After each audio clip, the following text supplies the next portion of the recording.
Hello, welcome, welcome. Happy Thursday, or wherever you are, whichever day it is. It's great to see everyone start joining.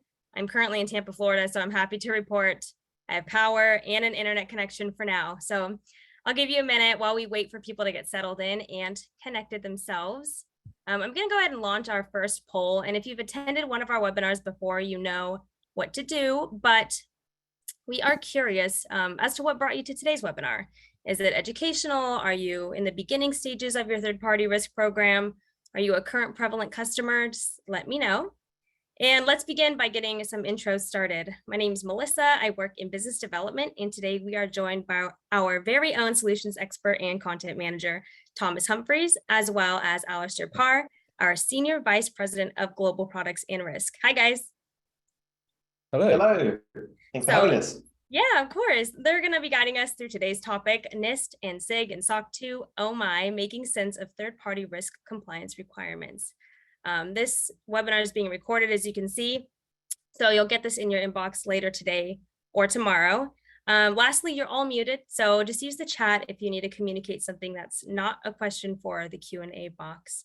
And without further ado, I will let them jump into it. Go ahead, guys. Thank you very much. And good morning, good afternoon, good evening, wherever you are in the world. So, brief intro before we dive into specifically what we're going to cover off today. I'm joined today by the lovely Thomas Humphreys. Hello, Thomas. Hello. Thanks. Nice to be here. Thomas, you are the content manager at Prevalent. Tell us why we should be listening to you about acronyms. So as the title suggests, I deal heavily in developing content based off of a variety of standards, frameworks, legislations, and regulations. So I often find myself knee deep in all manner of acronyms on a daily basis. So this is a topic that is yes, close to heart and very familiar. Lovely. Thank you very much, Thomas. And for those who haven't met me before or seen me before, I'm Alastair Parr. I have, much to my dismay, a background myself in compliance and governance, ISO 27001 audits, SOC 2 reviews, assessments, 9001, 22301. I have the joy of more number-based acronyms than Thomas does, but I'm certainly eager to see what Thomas can bring to the table to us today. So, what are we going to cover off? We're going to be focusing on ultimately acronyms, as you'd probably expect. So we're going to highlight why acronyms are becoming more and more prevalent, mind the pun, in our space, particularly around third-party risk and third-party management. We'll touch on some of the more common frameworks that we're seeing out in the space and the risk domains that contribute to those. We'll touch on how TPRM, third-party risk management, let's go, there's our first acronym out the way, is gradually migrating over to a TPLM, third-party lifecycle management approach.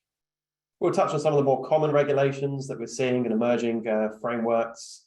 We'll touch on ESG, AVMS as a broader focus area and how that's becoming more prominent in the space. And then we'll touch a bit more on FISMA and NIST as well. So we've got a lot of content to cover off and go through today.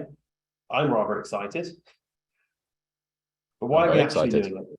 Good. Glad to hear it, Thomas. So I appreciate that, generally speaking, when we deal with compliance and regulation on a whole and acronyms, historically, we spend a lot of time focusing on internally within the organization. That's presented its own challenges, disparate businesses, disparate business units, collating them all together, certainly a headache, capturing information from people and then tracking and managing that throughout the ongoing life cycle. That has now transcended, of course, just internal, and we are, of course, seeing the same challenges and criteria across the broader modern enterprise. This is becoming more and more of an issue when we start factoring in things such as the more devolved business structures that we're seeing. So outsourced hosting, for example, AWS, Azure, and so on. But then when you actually start breaking out all of the composite elements that actually touch on sensitive information, fall in scope where we have some degree of responsibility to customers and to regulators, it is multifaceted. There's multiple criteria, there's multiple third parties, and as much as they present risk attack vectors in the sense that they exist, there is, of course, a very strong requirement across the board to track multiple domains. And then that feeds into the various acronyms, regulations, and criteria that we see before us.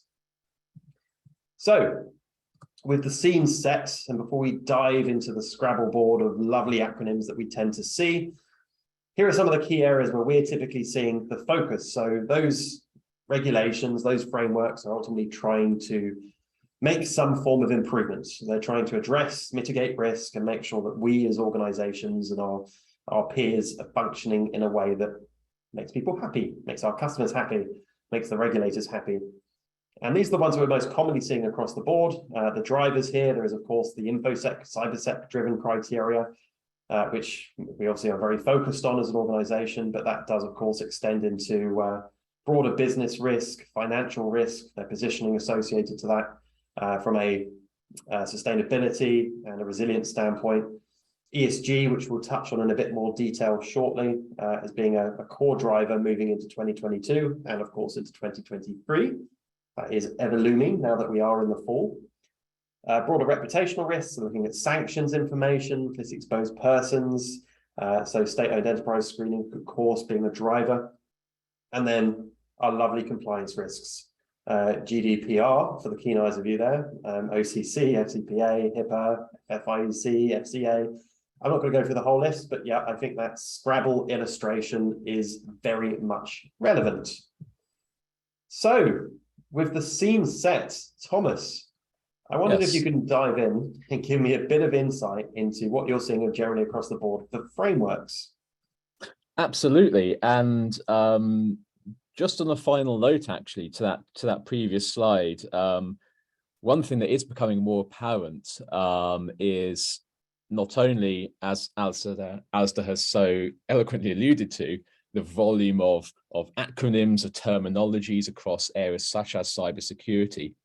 It's where businesses have perhaps traditionally focused on one area, such as security or data privacy, and are now wanting to expand into other areas, such as ESG, which, as we know, is becoming ever more prevalent. Excuse the term. Of course, this is providing its own challenge, because starting to venture into other key aspects that perhaps traditionally as a business we're not used to seeing or not used to operating within. And so getting used to a whole new set of acronyms, terms, definitions can be a bit of a minefield. So having said that, if we proceed to looking at assessment frameworks. So I think it's fair to say that when you talk about assessments, there's not just one single one-size-fits-all standard or framework. There's a lot of them. Particularly as you can see on screen, there's just 4 examples from information and cybersecurity. We typically find that there's an ever-increasing volume of assessments, whether it's assessments that are focused on particular aspects, particular interests, so everything from ESG and anti-bribery to Internet of Things to threat management and threat awareness, to standards and frameworks that are focused on particular sectors, such as educational standards and frameworks that target the educational sector or the legal sector, as well as those perhaps more traditional, highly regulated industries, some of which we'll go on to in a little bit. And so I've got 4 key frameworks here to give an example of how wide-reaching these are. So we have ISO 27001, SIG, or the Standardized Information Gathering Assessment, SOC, System and Organizational Controls, and NIST 853. So 4 frameworks all covering aspects of information and cybersecurity. And as we can see further down, a lot more assessments focused on different sectors or topic specific. So HECVAT, information security in the educational sector, PCI DSS for companies looking at payment card security and merchants providing payment methods. So let's take a look at the 4 just briefly. So ISO 27001. It's an international standard created by the International Standards Organization. It's probably one of the most, if not the most widely used framework out there for information security. And for anyone who is familiar with ISO as an organization, know that they like to have a very clearly defined structure when it comes to their frameworks. So 27001, a standard put in place to help companies define a management system set out clear requirements in terms of setting and identifying and understanding risk, and then having a set of or suite of security controls to help deal, manage, mitigate, and treat those risks. It's also a certifiable standard, which means from an independence perspective, we're bound to demonstrate compliance to best practice frameworks and best practice solutions. It's a very, you can see why it's a very popular framework, particularly when you're engaging with various stakeholders who want to see oversight and some level of validation that best practices are in place. Taking a look on the right-hand side, SIG, developed by another standards body called Shared Assessments, opens up the concepts of information security, but then also expands to other pertinent areas. So from information security to privacy, governance to compliance, and a few other core topics. It's a very extensive framework, which, although not certifiable, is used quite heavily globally, obviously more so than anywhere in the United States, as a way to demonstrate that compliance. And the size and the complexity of the framework gives a lot of option and capability to businesses to select pertinent topics, pertinent modules that are necessary for them as a business. SOC 2, again, in a similar vein to ISO, is assessed independently, very much with the purpose being to provide an assessment of an organization's operations and systems, and controlled effectiveness. And the NIST 853, again, a US-based standard, focusing on security and privacy controls for information systems and organizations, initially developed for US federal government agencies, but more and more now we're finding there's a wider adoption, both at a government level and a non-government, so independent and private organizations are recognize the benefit of NIST 853. And in a similar vein to ISO, to SIG, and to SOC, NIST also provides a suite of controls that organizations can use to implement, to assess third parties on, assess the supply chain on.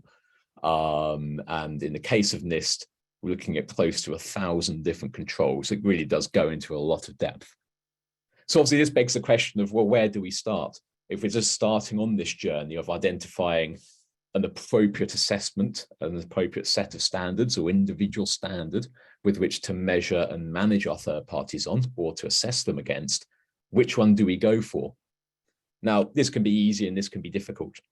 In some cases, it could be driven through regulation, and certain organizations who say, we want to impress upon organizations the need to adopt a standard, and we recognize 27001 as best practice, or we recognize 853 as the key practice for the industry. And obviously that can make it a bit easier.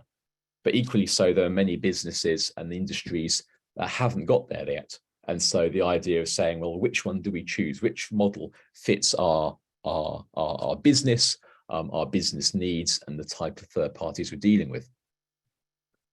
Given we talked about 4 very different standards, each with their own standards body and setting their own nuanced effects and how they represent controls and deliver controls, some larger than others. It's important to state that there is also a consistency that applies to these 4, despite the fact that they are, as I said, very separate standards bodies who have developed them. One of them is that they all have a clearly structured approach, and their best practices for securing data and information. So whether you look at ISO 27001, controls in SIG, SOC, or NIST 853, it immediately becomes clear when you do a gap assessment against them and when you compare them side by side, that there's a standardized definitions of key security controls and informational controls. So areas such as access control, business continuity, system and application development, governance and risk management, to name but a few. So despite being 4 very different frameworks, there is a level of structure and a level of best practice that applies to all 4, and many others down the line as well. Interconnected mappings is very interesting, and SIG is a very good example of this. where these standards have been around for many, many years, and as you'd expect, with the regular occurrence of updates and changes made, they've matured to a state where there are clear mappings between each framework. Thinking about SIG, it provides clear data mappings between the likes of ISO, SOC, 853, and many other frameworks, both NIST related and elsewhere. And this just shows the level of interconnectivity and interconnection with these frameworks. So it's important to recognize that, yes, there's a lot of frameworks that can be very overwhelming, not just for information security, but other regulations and other areas as well. But having that awareness of the purpose of each of these frameworks is really key, and really will help organizations when taking that step on. We're going through this best practice. I think Microsoft famously said in 1994, their key slogan was, "Where do you want to go today?" And when you look at the volume of standards and regulations, the answer to that could always be, we don't know. We're not too sure. It's quite difficult. But the more awareness we can have of the purpose of these standards and these frameworks will only help answer that question and make it more of an easy first step in that journey of TPRM and engaging with third parties.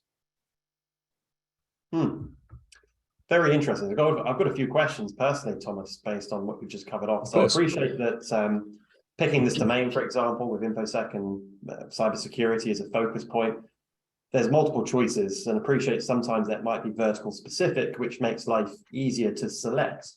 But is there any guidance you'd give people in how to identify the right framework for them? Oh, very good question. So yes, there's a couple of routes we can go down. The first point I'd always suggest is taking a look at where the industry is going, and particularly if you have interaction with industry players, you may be a key leading organization in your sector. There are many sectors now that are taking closer interest, not just in security and obviously information security and information privacy and data privacy as well. We mentioned ESG earlier, and it's a topic we'll be coming on to later. And there's a lot of industries that are becoming more vocal in their support for standards and support for what they're trying to get out of due diligence in security. So that's always a good first step. Secondly, I guess it's understanding what level of detail and what complexity that you need to go down. Organizations have already started to think about what they perceive as their risks, what the industry generally perceives as their key risks, particularly from a technical perspective.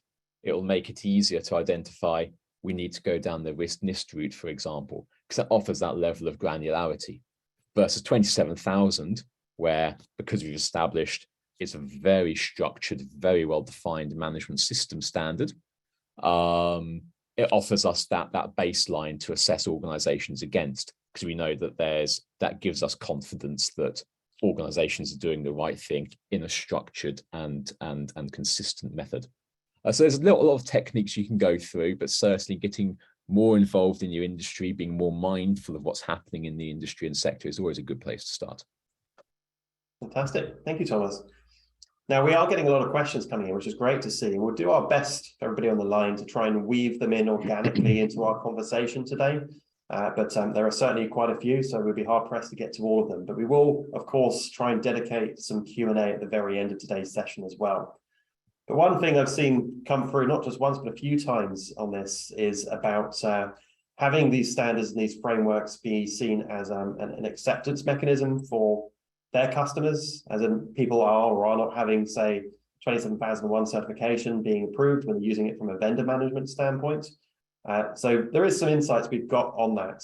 Some of the challenges we quite often see, and I'll start with 27001, is the fact that there is, of course, something called an SOA, a statement of applicability. Now, the thing is, you might be ISO 27001 certified, but the reality is, without the statement of applicability and the insight into how you're managing those individual controls, it outlines that you've got a good ISMS. information security management system. There certainly are acronyms here. So it shows that you're managing the governance process of risk sufficiently, but it's not really an indicator on how you're actually managing risk, whether you are a risky organization. It just shows that you're aware and you're driving towards a plan of improvement, and you're diligent in that respect. So I ask you, Thomas, as in how can I, let's say I'm assessing you and you provide me with your 27001 certificate, what should I be asking for from you to get that level of confidence in relation to controls? Yeah, so, and it's very interesting actually that you highlight the statement of applicability, because in many cases, organizations, in some cases, actually, they're very unwilling to share that for various reasons. And there's only so much you can get from a certificate, not least the scope of operation, which is always a first step anyway, to understand, does the scope fit the product or service that's being supplied to us as an organization? And if it doesn't, then there's further questions and approaches we need to go through in that respect. Certainly upon having received a certificate, now this is where the importance comes down to understanding where an organization, or what an organization perceives as its greater threat. And I can give you an example there. Organizations that rely heavily on third parties to manage personal data, private data, their clients' data, medical data, and anything that's deemed sensitive, we'll obviously want to make sure that data security controls around data backup, encryption, and those processes are obviously effective and are covered sufficiently. So first checks upon receiving a certificate is to have a look at that deeper dive and to ask those questions around, okay, it's great we have a 27,000 certificate, and on the base level, we know that if an independent auditor has provided that certificate, we know that there must be some level of structure in place. What we can't see, of course, is have you got a certificate, but also have a lot of observations, non-conformities that are raised by an auditor that's still not severe enough to warrant not providing a certificate, but could still open up a few gaps and concerns. So asking those type of questions around controls that are important to you as an organization is a key first step, I would say. Fantastic. Yeah. Great questions. So tied to that as well, so we obviously had a few people asking about on that basis, do we see them as a replacement for due diligence? No, absolutely not. If you see, say, a SOC 2 report, SOC 2 Type 1, SOC 2 Type 2, 27,001 certificates, I would very much, and Thomas, I'm sure you would agree with me, I'd very much encourage you to read, dissect that, look at the statement of applicability, look for exclusions, and ultimately look for control failures or control challenges with the various respective documents. The same as a completed SIG. A completed SIG doesn't really indicate anything when you actually start drilling into the detail. You need to factor in the context, what is it that they're providing for you? And equally so, if you're doing it yourself, you need to consider scope as a very important factor in this. Absolutely, and the SOC is a good example of that, because SOC reports are more often not a point in time, a single point in time, and depending on when that was delivered, when it was assessed, may not necessarily mean that the controls and actions taken by an organization are still remain true if it's, say, 6 months later or 7 or 8 months later. So having that set to go in and say, that's great, you've seen your results here, what do we look like now? What changes have you made now, or are you likely to change, that could affect what an auditor has said 6, 7, 8, 9 months ago?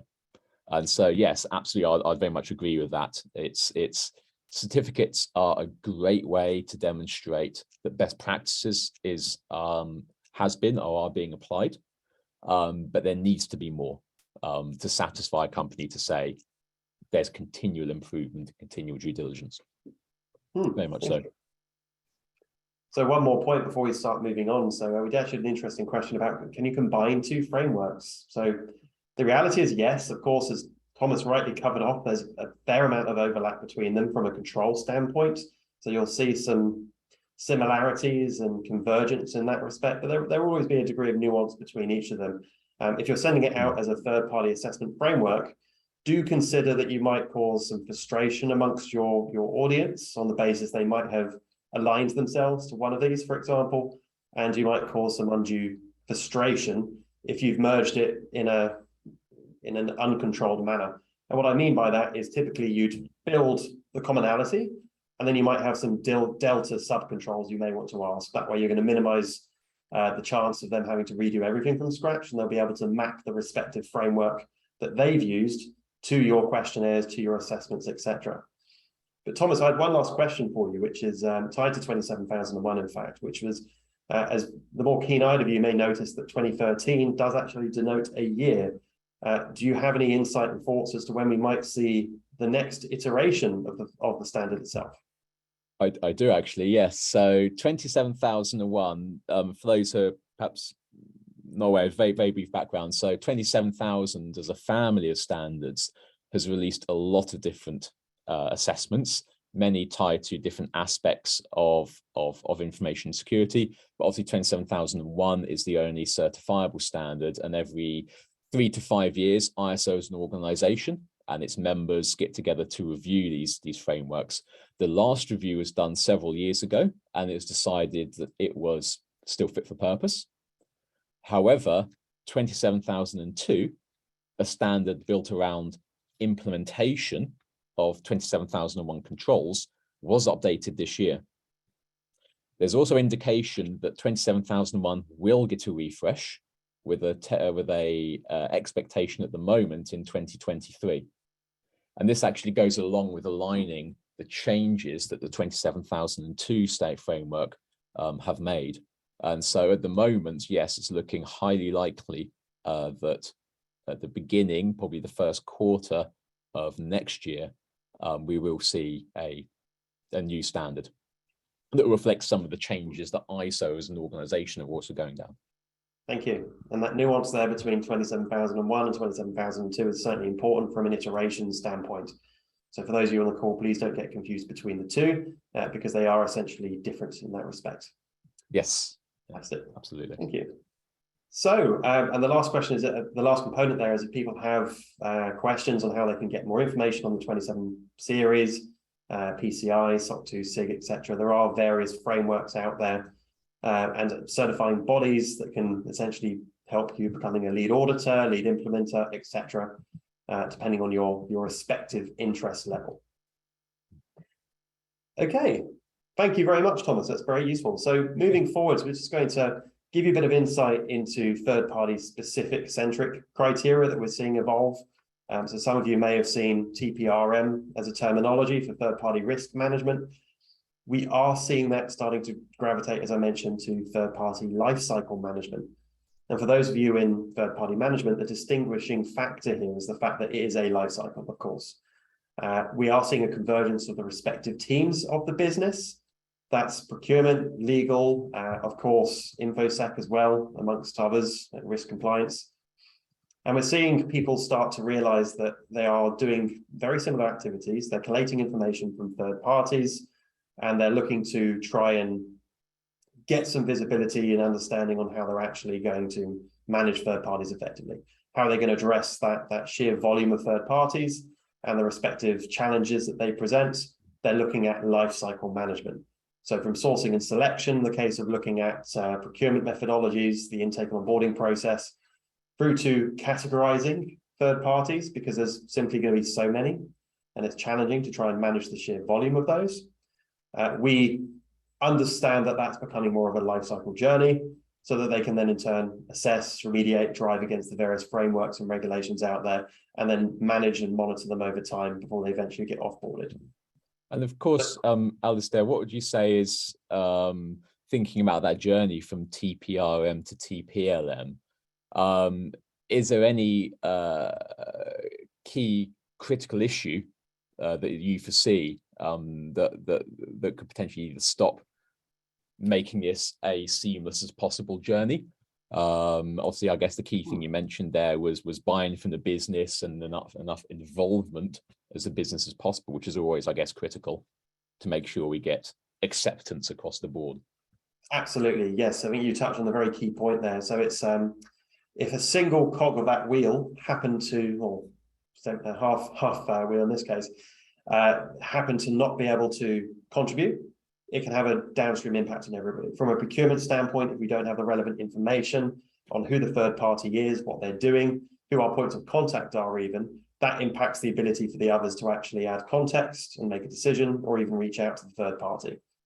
From an IT sec standpoint, of course, if we don't understand the potential control challenges that they face, then that's going to affect our alignment to the various frameworks that exist out there. And then, of course, downstream legal compliance, that affects things like our asset management workflows, ITAM, of course, and understanding what they're exposed to, what the potential risks are, what data flows are existing from a privacy, GDPR, Data Protection Act standpoint. You know, these are all getting fed by different parts of the business to provide one more cohesive life cycle and journey of third parties, which impacts our ability to be effective with all these various acronyms that we see. Yeah. So, moving onwards in our journey onto regulations, Thomas, I want you to give us a bit more insight into how regulators are reviewing third-party risks specifically. Yes, absolutely. Now, we've already spoken quite at length in terms of the view from a standards perspective and how there's so many standards and they're increasing in many capacities, increasing from a sector specific or a subject specific area. And we can see something similar happening from a regulatory aspect as well. So there does seem to be an increasing demand from regulators in looking at or gaining oversight of third-party risk. Generally across the board, more regulators are demanding that level of visibility in terms of how organizations are carrying out, say, third-party risk management. I guess we have to look at more of the wider supply chain risk management practice and process. One such sector where this is maturing and it is increasing is in the financial sector. This need for saying, well, how third parties are increasing operational financial or risk to operational financial resilience of institutions. And we've got a couple of examples here. The PRA in the United Kingdom, the Prudential Regulation Authority, and OSFI, which is the Superintendent and Financial Regulator in Canada, responsible for all financial institutions across the country. And there's a lot of similarity between the two. Back end of 2020, 2021, PRA released an updated outsourcing arrangement requirements for organizations. And this is an area that's been taken by OSFI, sorry, and used to build their own third-party risk management guidelines.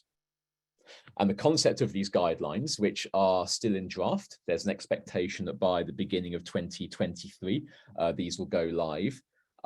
This third-party risk management guideline asks financial institutions, it doesn't have to be a bank, any asset management firm, for example, or anyone else in that space who has work and office space within Canada, to set out a clear life cycle of how it manages suppliers and the supply chain.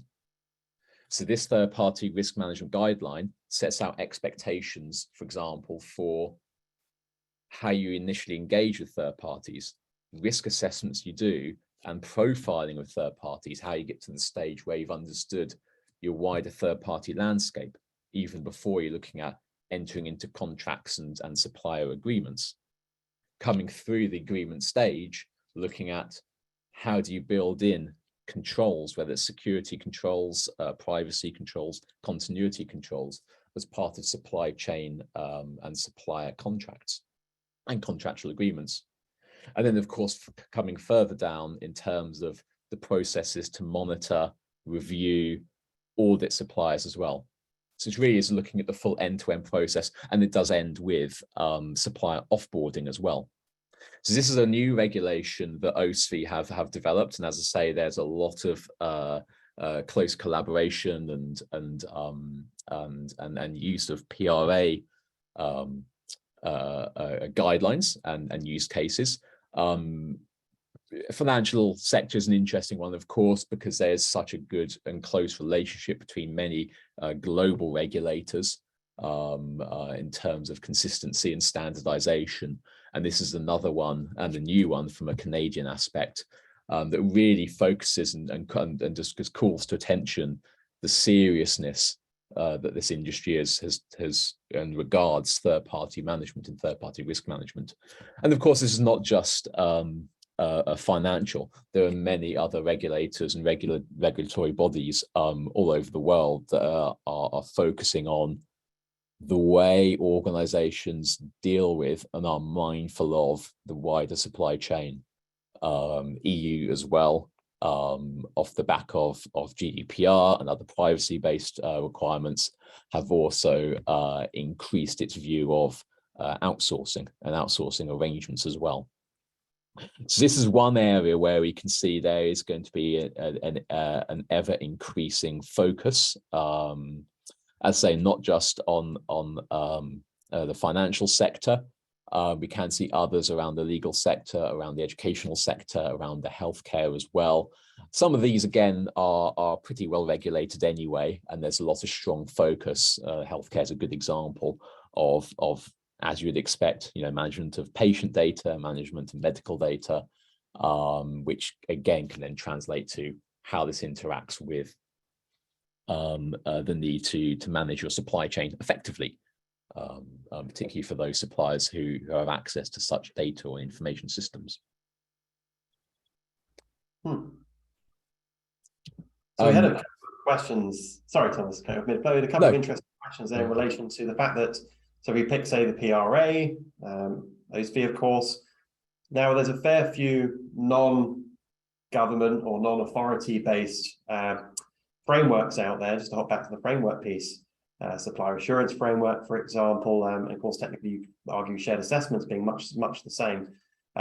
How do you see the similarity between private sector sponsored frameworks to align to regulations versus the actual regulations themselves? Are you seeing a convergence, or do you see them as very disparate and independent? Good question. So largely, and I've got a good example of this, particularly with on the next slide, in terms of healthcare sector and the healthcare regulator in the United States. We're seeing when many of these regulators start to set up, particularly around information security and privacy or privacy requirements, we often find that they do use baselines such as 27001 NIST, SIG to a degree. There is a recognition of that these standards exist and that they can often be used as the baseline to developing the regulations and to developing the requirements. On occasion, you will find the opposite way. I guess more so those regulators or those scenarios where, for want of a better word, where the industry is less mature, where they're just starting out on the process, they're just recognizing a need for more regulation around cyberspace, around third-party management, or very niche industries as well. So I'd say it's a mix of both, but generally, particularly when you're looking at the likes of financial sector, when you're looking at healthcare sector, and other similar sectors, there is a good relationship between those recognized standards, global, national standards, international standards, and what the regulator's trying to achieve as well. Thank you, Thomas. Yeah, the one other thing I'd add to that and note is the fact that those standards themselves typically are control-based in some shape or form, and quite often these regulations will dictate and mandate particular processes. Now, they're not necessarily associated to risks. They might be a process that's mandatory because, simply put, it's going to achieve compliance or make life easier for end consumers, to protect consumers, for example. So as much as you might see some associations and overlap, it's not always going to be a one-for-one between a framework and a standard or regulation. No, that's a very good point. Yes, it's not always apples for apples, let's say. This brings me on actually to my to the second slide regarding regulations, and of course we've talked about obviously financial and two regulators here, but we are seeing increase is in other either country-wide regulations and best practices, or best practices in sector-specific aspects as well. If we could head on to the next slide. So regulations are increasing at national level. For example, the need to protect consumer data and drive best practices across industries. So some of these names may be familiar to those on the line. HIPAA, the Health Insurance Portability and Accountability Act in the United States. Purpose of this group or this organization is to develop some regulations to protect some privacy and security of health data or health information in the United States. And to your point earlier, Alastair, and to your question, this is an example where we have a regulation delivered by this US agency, but then another US agency, NIST, has taken this and has helped supplement it with implementation guidelines. I believe it's SP 866, don't quote me. There's a lot of numbers when it comes to NIST, but that's a good example where NIST have taken and realized the importance of this regulation and provided clear implementation of how do you apply these standards around HIPAA privacy rules and security practice. And so that's actually a good level of interaction between both agencies that helps organizations establish what do we need to do if we're in the healthcare space and we need to adhere to HIPAA requirements. One of the areas that is interesting from a US perspective, now we've seen obviously GDPR, I think 4 or 5 years old now as a regulation, CCPA in the US for California. But what's interesting in the States is there are many state level privacy laws and regulations or requirements, and there are also many states that don't have privacy laws. Well, there's a new one that's been going through the relevant bodies called the American Data Privacy and Protection Act. It's still some way off, but this is a new proposed federal privacy bill. I believe it's still at a draft legislation stage, so still early days, but it gives an insight into what's happening with the greater need to have a countrywide framework to establish how do we protect consumer information and consumer data.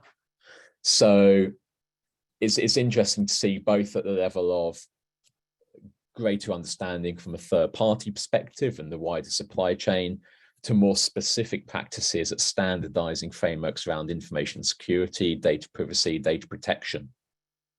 Lastly, on the bottom left-hand corner, we have something called the NCSC, the National Cybersecurity Centre, which is in the United Kingdom. It's a part of government, and its purpose has been to promote best practice and use of cyber processes, good cyber hygiene.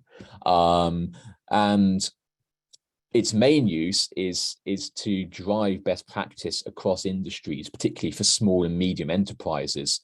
And so in some cases where it'll have updates through regulators and driving new regulation and new law, we also have government bodies and standards bodies who are there to drive best practices. So less about regulation, more about making sure when attacks occur, when threats occur, such as the volume of ransomware we've received over the past 2, 3, 4 years, to provide clear and timely guidance to organizations and industries.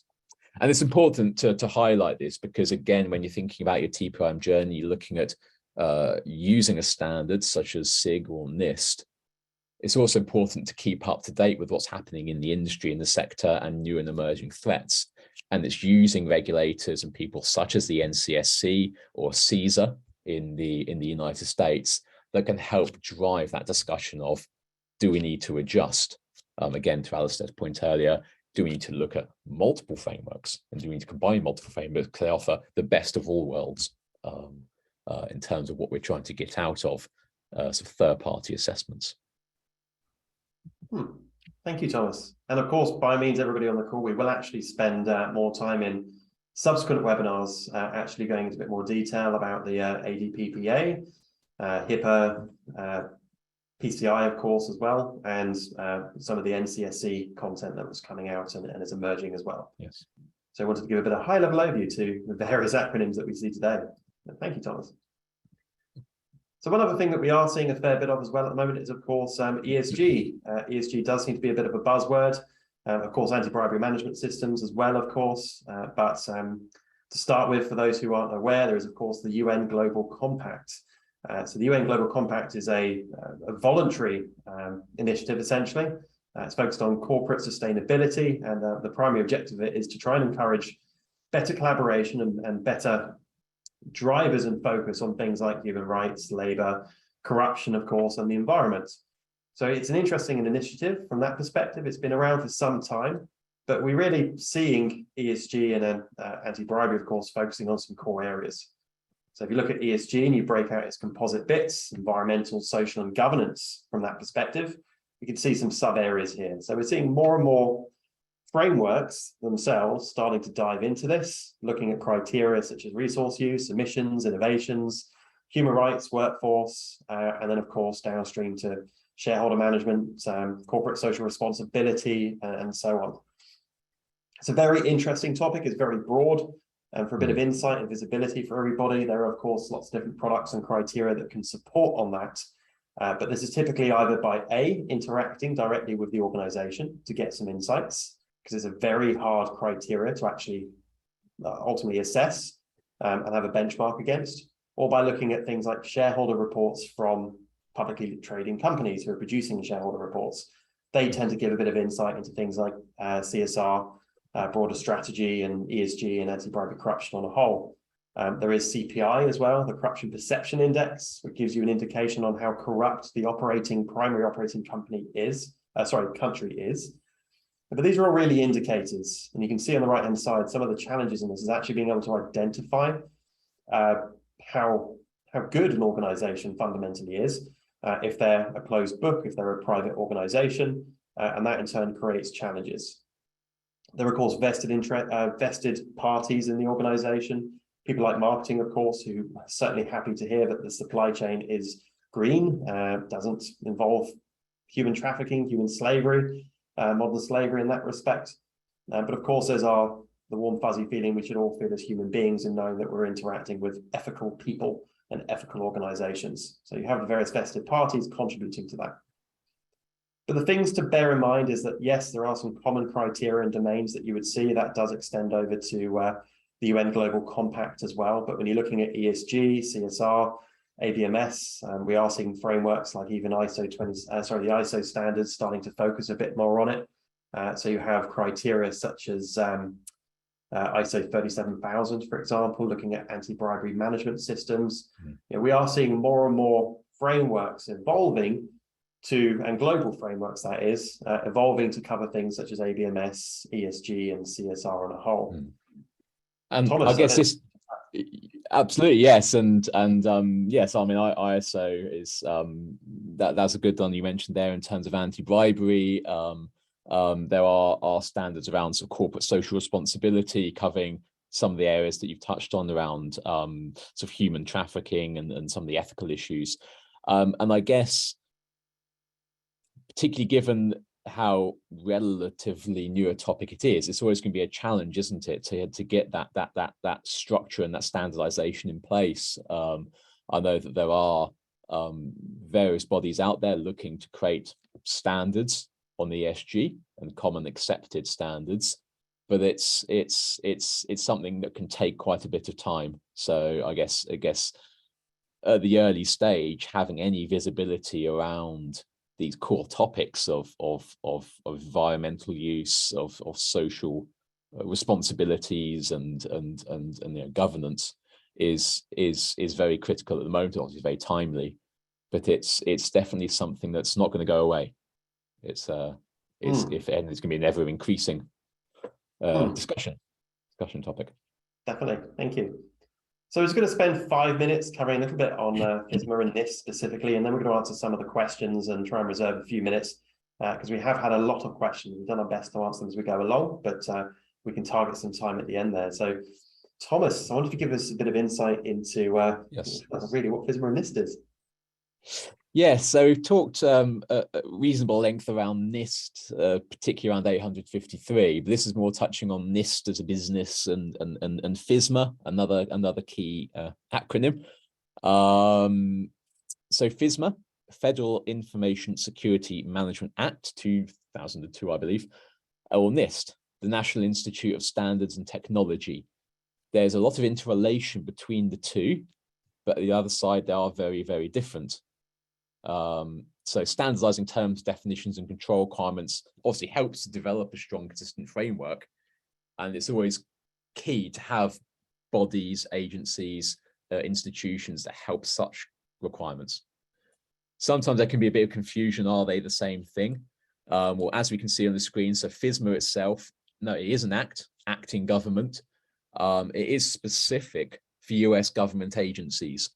Their purpose has always been to set a high level of standards in terms of information and cybersecurity, securing assets, securing operational systems and infrastructure, and information as well. There are 7 so-called high-level requirements that are covered under FISMA, everything from creating security controls to conducting risk assessments to developing governance frameworks and establishing key policies and processes. But underneath this sits hundreds of security controls. You may think, well, isn't this just NIST? Well, the difference is NIST actually isn't an agency in the US. I mentioned 853 was originally designed to target government agencies in promoting best practice for information security.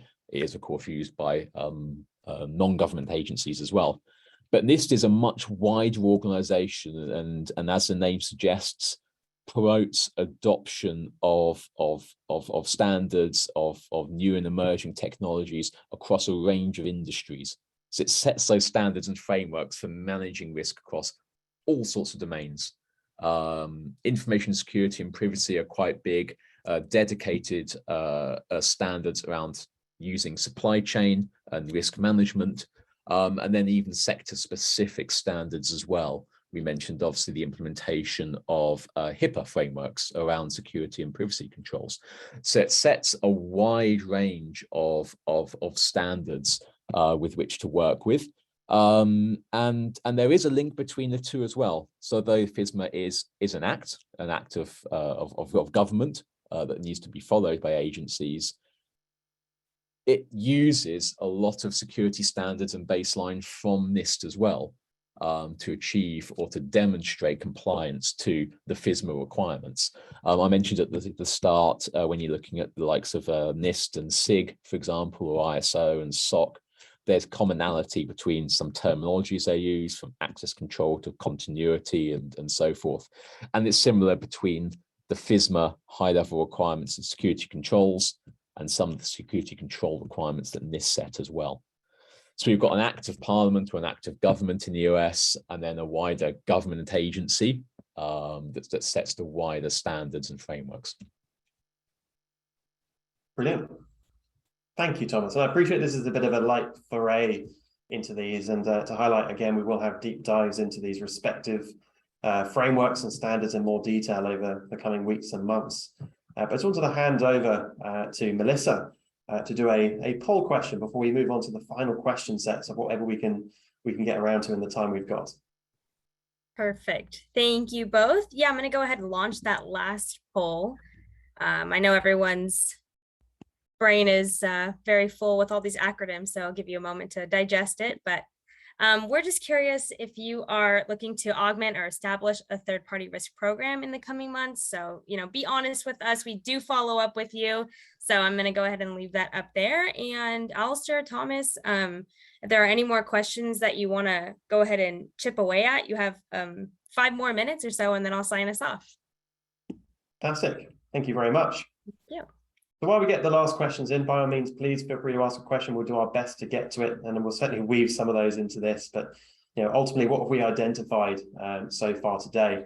We have seen quite a few questions, interestingly, about really weaving standards and frameworks and regulations and frameworks into similar conversations, which is interesting because we quite do often see private organizations building up their respective frameworks to address a root cause problem, which could be an industry specific or an industry focused framework, regulation that exists out there. But we think it's quite hard to believe that there's going to be a point where there is a one size fits all framework which covers absolutely everything, the gamut of all the localized industry requirements and all the regulations that are aligned to that as well. Mm-hmm. But Thomas, how do we, well, from your perspective, how have we found out how we can identify acronyms that matter?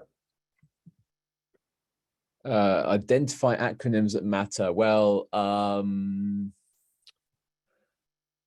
I guess in part it comes down to, I guess from my aspect, the focus of the organization. So thinking about the purpose and necessity for conducting TPRM, and particularly if you're just starting out on that journey.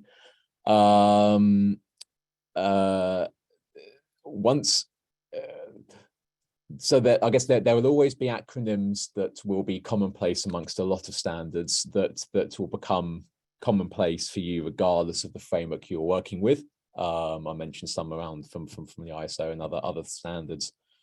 But I guess in my aspect, it really comes down to understanding what you're trying to what you're trying to achieve from your TPRM, but also once you know where there are sector-specific requirements, where there are industry-specific requirements, that's the best starting point to be familiar with what financial sector's saying, what the healthcare sector's saying, what are the key terms that they're using that you can use to demonstrate implementing best practices and key requirements.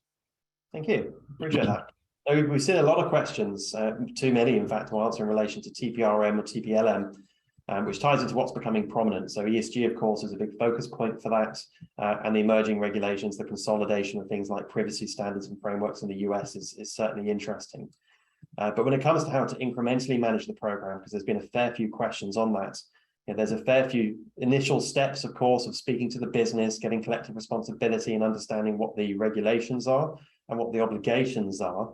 But then if you're looking to incrementally manage it, things like continuous monitoring gives you insights into understanding what that third party is exposed to, whether it's cyber insights, whether it's data breach information for privacy management, or whether it's just general business information. Too often we see the challenge of people looking at these frameworks as a one and done approach, which unfortunately is not going to solve the issue. We need to have some degree of continuous monitoring and insight into understanding what's happening. And that includes offboarding, exit strategies, exit plans with third parties, understanding about destruction of data, notification of relevant personnel, etc. There's an extensive life cycle that we need to really consider, of course, when it comes to the third party management piece. If people have questions and queries on how to actually apply that, feel free to reach out to us. It's certainly something that we live and breathe, and we can answer that in a bit more detail separately. But I have one question here that I wanted to ask you, Thomas, and potentially is one of our closing ones, which is privacy specifically. So there's multiple privacy laws, multiple privacy regulations, of course. They're quite disparate based on geography. Do you foresee consolidation over time beyond just, say, the US? And is there any guidance you give on how people can be mindful of localized privacy regs in each territory that they're operating in?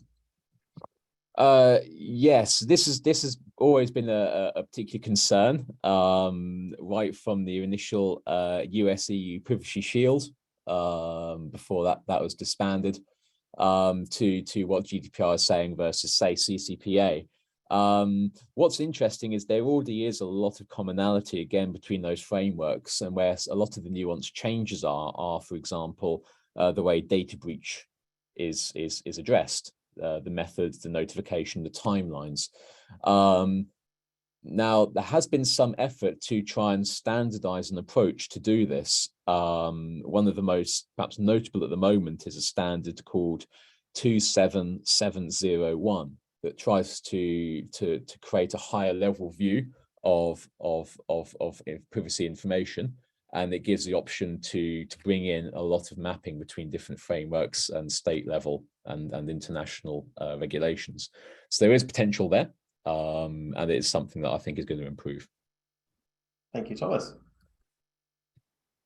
All right, well, that is pretty much it for now. Thank you guys for all your questions. And I hope you enjoyed this webinar with Alastair and Thomas. They certainly gave us many acronyms to think about, and I'm sure we'll see you very soon. Take care, everybody. Bye. Thank you.